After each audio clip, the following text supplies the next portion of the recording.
Welcome to another exciting edition to GroveCityHockey Presents Hockey in our neck of the woods, and you, sir, were a very talked about person towards the end.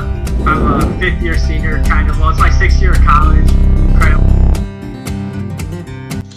Hey guys, we want to say thank you to our sponsor, Cut Shield, for bringing you this episode. Make sure you check them out on the link below and use the promo code for 25% off your order. Used by all 32 NHL teams and players, Cut Shield is the premier protective player clothing designed by players for players.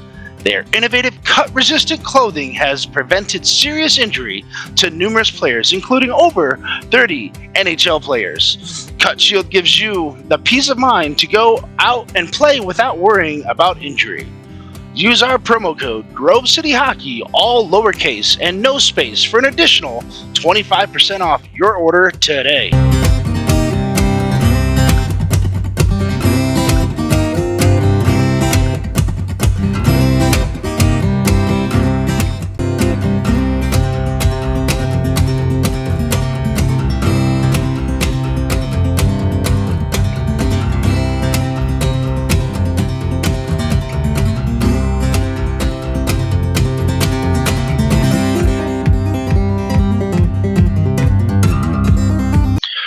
Welcome to GCS Podcast. I'm your host, Ben W. Stock, and with me is a very special guest. I've got the MadDog Madison Grimm. How you doing today? Good. How are you? Awesome. I'm doing. So you are going to talk to us about your pride and joy, Showtime Hockey. This is a new series. I believe it's a new series that's in and around the Midwest area. You're trying to get it up and off the ground. So I thought I'd bring you on to let you talk about it. So why don't you go ahead and tell us a little bit about what Showtime Hockey is and what you're trying to do. Yeah, so first and foremost, I would just like to say I really appreciate you bringing me on and bringing me out and having me. It's really an honor. So Showtime Roller Hockey Series is a thing that I started in December of 2023. And I started it because I want to continue to grow the game of roller hockey and keep it affordable. I have been playing roller hockey for a really long time. And before I started playing ice hockey, inline was the only thing I knew. I love it so much and have a passion for it and love the people, love the community, love the players. I love everything about it. So I figured while I am still playing, I want to do something while I am young and can, to continue to grow the sport that I love. Cool. Now, is this more of a women's platform, or or is it going to be like mixed, or is it just kind of like anybody and everybody kind of co-ed type? No, it's mixed and anybody and everybody. So I started, my first tournament was at RMU, and I did 16U, 18U, and an adult division, and that went really well for me. I had a full girls team playing in 16U, which was really awesome to see. But I didn't have too many other females, but I want females to come and play in my events, obviously the same as the males. I want to keep everybody in the sport for as long as possible, and it's open to all playing calibers and all teams. So, no matter if you're a B team or a single A team or a triple A team, like we have something here for you. That's awesome. I think that's great. Because we need more. I feel like we need to start. I feel like we're starting to see more women really come to bring into the game. And I'd like to see that start to grow and start to see that pro division that you see at tours at Narch and at PAMA Pro start to grow and start to develop, and even more of a catalyst than it already is. And then start to translate that into some international success, which is what you're starting to see from some of the other countries that are, where their youth program, took a really long time to develop. One country in particular, Namibia, which is one of the countries that I coached, they went out and they just dominated this past couple years. I think they beat the Team USA like 9-2 in the gold medal game just last year. So they have, and they had the talent. I saw that right like 12 years ago when I was there. And I go, man, this is going to be a team to watch in a few years. And so you're starting to see more of those countries and, starting to bring up that development. And whereas, the women's team in the U.S., not necessarily in the U.S., but, the U.S. and Canada has always dominated for a long time, even in the ice series. So now it's interesting to see what the U.S. is going to start to do now that those other countries are starting to catch up. And it's great to start to see a lot more, women and girls coming out and playing roller hockey, especially because, like you said, you started out playing roller. You weren't really into the ice as much, and then it just kind of jumped right into it for you. Tell us a little bit about that experience. How did you get involved in the sport of hockey in general? Was it your dad? Was it your mom? Your grandparents and uncle that kind of was like, hey, like I like watching this, on TV, and this is what I'd like to do. Yeah. So, I, at the time, very young, 7 or 8, I was playing multiple sports. I was on a football team. I was on a basketball team. I was on a soccer team, and nothing was really clicking with me at that point where I was like, I love this so much. I could do it every single day. And my dad just one night came home and he was like, hey, Madison, you wanna try hockey? And I was like, sure, let's try hockey. And it wasn't ice hockey, it was inline hockey. So I started with inline, and the day I was on skates, I fell in love with it and I just stayed with it. So that's kind of really how it started. I just went to a rink one day for, learn to skate, and started playing, and just have loved it ever since. Nice. Now, have you had a chance to play in the MIHA series at all yet? I have not had a chance to play in the MIHA series, but I would love to. Yeah. Hopefully, somebody out there, because it's predominantly not necessarily predominantly a MIHA channel, but hopefully there's a couple of teams out there that are looking for some players, and they'll scoop you up pretty quickly. Yeah, that would be sweet. It'd be pretty cool to see what you guys got, what you can bring to the table there. You'll be able to go from all the way from New York all the way out to Chicago, with teams coming in from across the border. So you get some international experience as well. Plus, I believe there's a couple international players, from Canada that will be able to. I think they're going to be coming back, so I'm not sure. So that'd be kind of cool. Yeah, that would be really awesome. Yeah. So now, so tell us, so you started out at a real young age playing roller. When did you start to transition from roller to ice hockey, and then, but still keeping that roller hockey background going? Yeah. So, I was playing school league for a while, in the off season. So travel was in the summer, and then school season was obviously when school was for me. But then I got to the point where I was like 13 or 14 years old, I would say. And I really wanted to have a chance at some kind of college scholarship and, just continue playing in college. And at that point in my life, I didn't realize there were any roller hockey programs in colleges. And if there weren't a ton, not a whole lot that I had recognized. So made the transition to ice just to see if I, liked it even.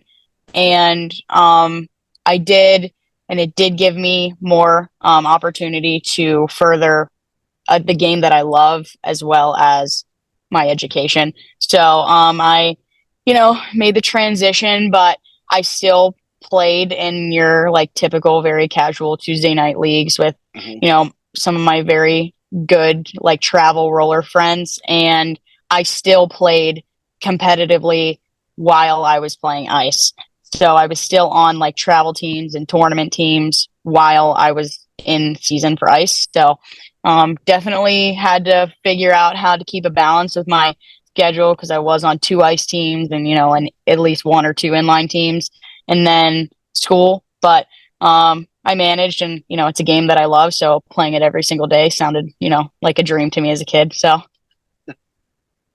Yeah, no, that was one of the things that I enjoyed too, was just getting out there and just playing, and then not only that, but then challenging yourself. So one of the cool things, I'm not sure if you're aware of this, but with the NCRHA, the National Collegiate Roller Hockey Association, uh, you can start a club at Adrian, Yeah. and be a Cinderella story, much like Henry Ford was, this past couple years, with Dylan Patnaud, Carter Patnaud, and Spencer Morrison, and those boys just tearing it up. They went out and I think they were in the top 4, maybe top 6. So, those boys went out there and they busted their humps. So, maybe see if we can't scrounge up some players out there in Adrian, and if you're able to, let me know, and I'll see if I can't get you in touch with Brennan Edwards, or yeah. So that would be really cool. Yeah, I'll see what I can do for sure. Yeah, for sure. Great. So now, what's your so do you have a event coming up within this couple months? Yeah, about that. So I have 2 actually. I have an adult draft tournament going on June 29th at Murraysville Sports Zone.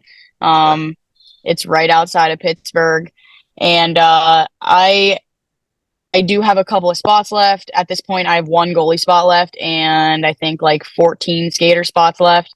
It's going to start at noon, so I'm doing that. It's 1 day only, going to be a really nice draft event. Anybody that has never played in a draft tournament before, it's just going to be like you're getting drafted to a team, a bunch of guys that you may or may not know.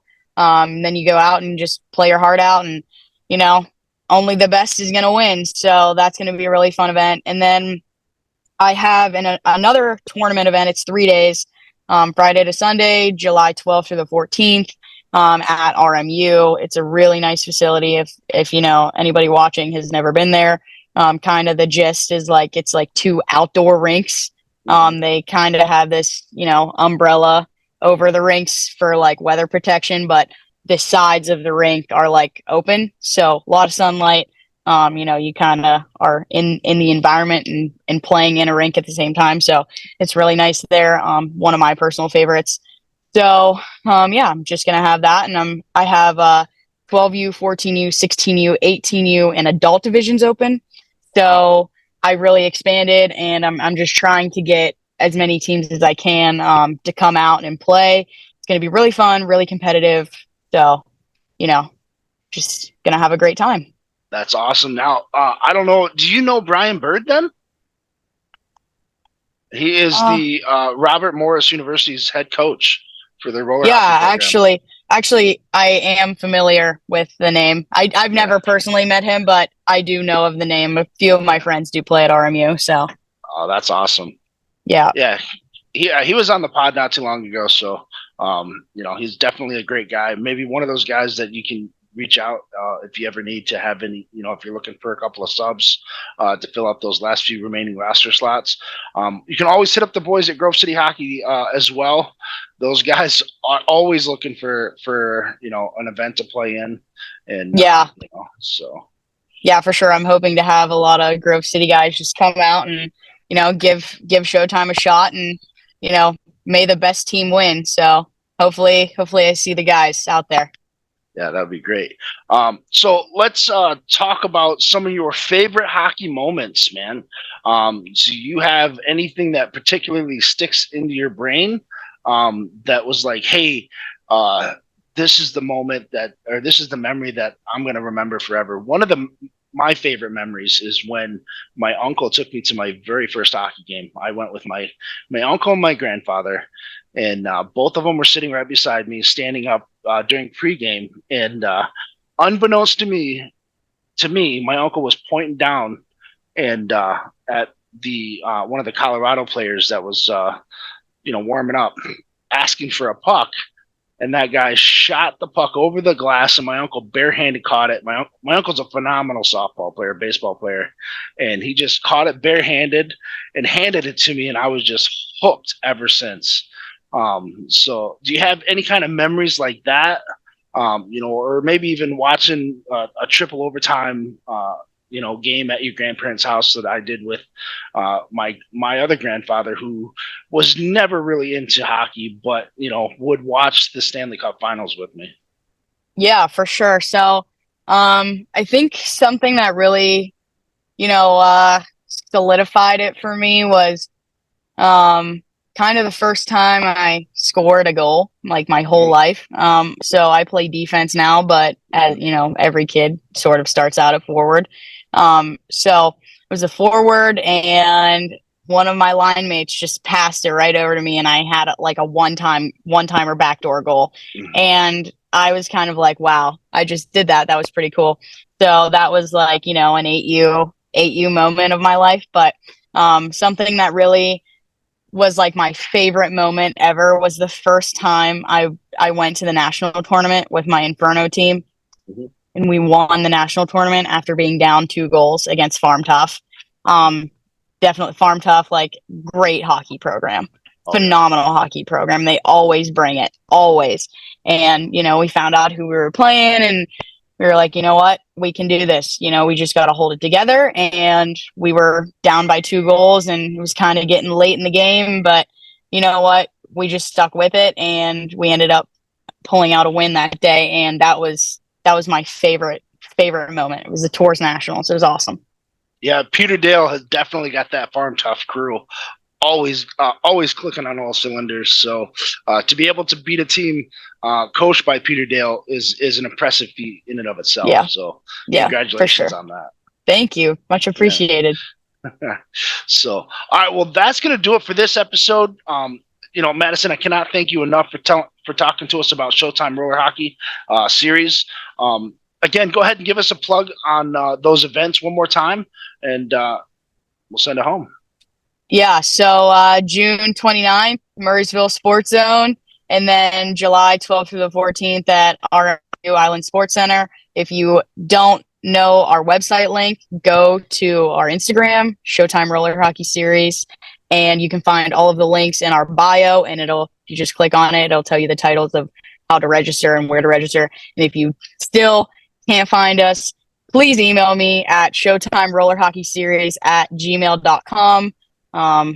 That's the easiest way to get in touch with me personally. I am the only one that runs everything, so I don't have a team. It's just me. So I will respond to you as quickly and efficiently as I can.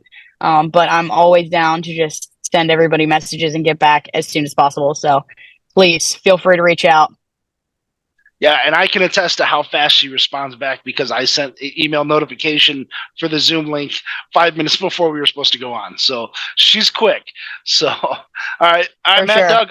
I'm Ben W. Stock. That's MadDog Madison Grimm. And we're going to see you guys on the flip side. See ya.